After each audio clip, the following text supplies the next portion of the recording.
HQ presents Starlight Over Bluebell Castle by Sarah Bennett. Read by Rachael Bavidge. Prologue. Beeman and Tanner's Christmas party 7 years ago.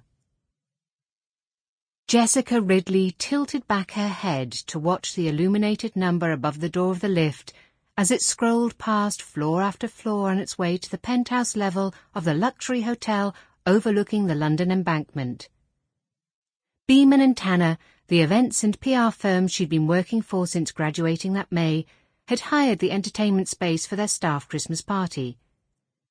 With access to the roof terrace above the penthouse included, it promised to be one of the best spots in town to take in a spectacular view of the London Eye all lit up for Christmas later in the evening.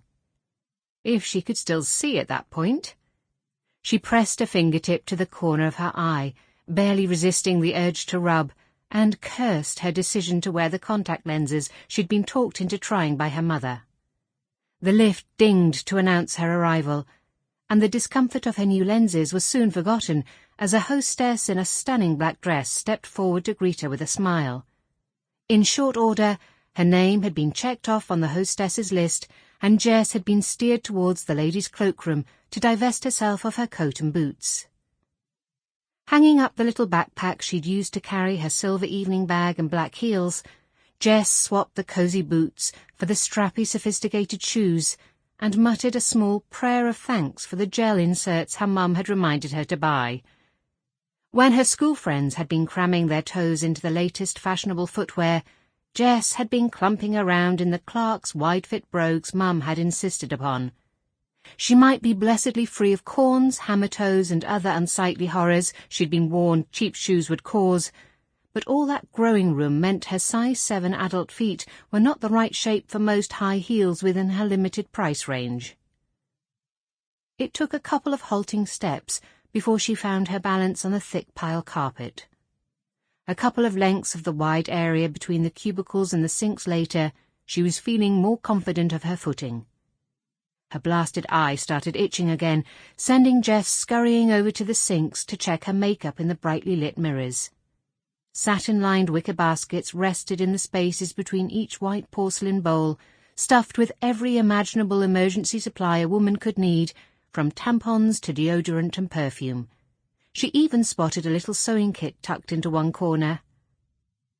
With a damp cotton bud, she managed to remove the small streak of mascara beneath one eye without destroying her eyeliner. Much heavier than her usual neutral shades, the black liner and sparkling silver eyeshadow made her olive-green eyes look huge. It was strange seeing the whole of her face without the comforting shield of the dark-framed glasses she was used to seeing perched on the bridge of her button nose. She felt oddly naked without them. Makeup checked, shoes and bag exchanged, there was really no excuse for Jess to linger in the bathroom any longer. She cast a quick glance towards the cubicles, contemplating the wisdom of a preemptive wee before deciding against it. By the time she'd wrestled down her tights and the enormous Bridget Jones pants beneath them, she'd be all hot and bothered. Before she could change her mind, Jess forced herself to leave the safety of the bathroom and return to the lobby to find the smiling hostess waiting at a discreet distance. With a sweep of her arm, she ushered Jess towards the entrance to the party, then left her with a quiet wish that she enjoy her evening, the siren call of the lift summoning her to greet a new arrival. Smoothing a nervous hand over one velvet-clad hip, Jess took a deep breath, fighting the temptation to tug at the hem of her party dress, which suddenly felt at least 3 inches too short. The midnight blue sheath had been an impulse purchase when she submitted to her mother's cajoling and joined her in the buffeting, shoving crowds thronging Regent Street a couple of weekends ago. A clever section of ruching stretched from a diamante flower on her left-hand side across to the opposite hip, falling in forgiving waves that disguised any hint of a tummy her support pants had failed to suck in.